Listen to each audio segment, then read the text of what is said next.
Good morning, my dear brothers and sisters.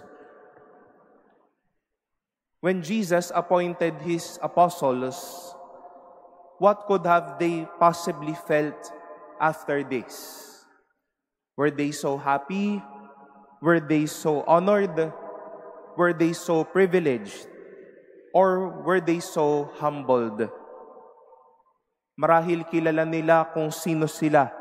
Kilala nila ang kanilang sarili. Hindi sila perpekto. May mga kanya-kanya silang mga kahinaan o pagkakamali sa buhay na ito. Sabi nga, hindi sila fit to work para sa mga gawain ni Jesus. But to these kinds of men, Jesus entrusted His undying presence and love. The work of the apostles were not so easy. To keep in mind, the covenant of God is one. To share this covenant that He is God and we are His people, from what we have heard from our first reading, is also another. At sa madami pa nilang dapat gampanin, Jesus entrusted to them this message and this work. Not seeing their weaknesses, but always seeing their hearts able to do it. Our world today needs to be reminded once more of God's many goodness. We have to remind ourselves first and foremost that we have a loving God and we are His people.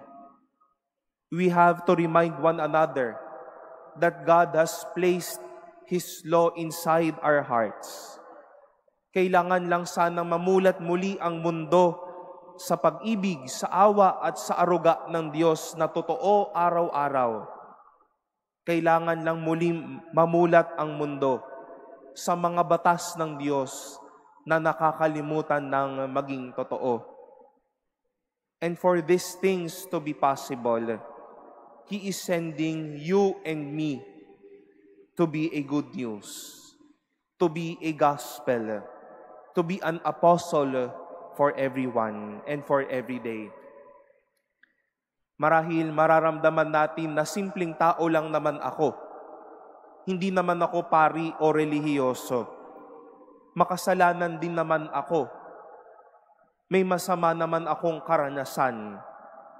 Pero sa atin pong lahat, ipinagkakatiwala ni Jesus na maging mabuting balita tayo sa kanila. For them to feel that indeed, this loving God wishes strong relationship to all of us.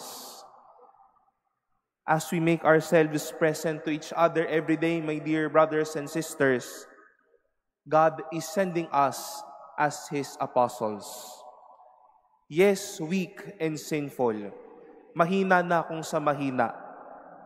Our actions and life may remind the people we have a loving God, and this God owns us so much.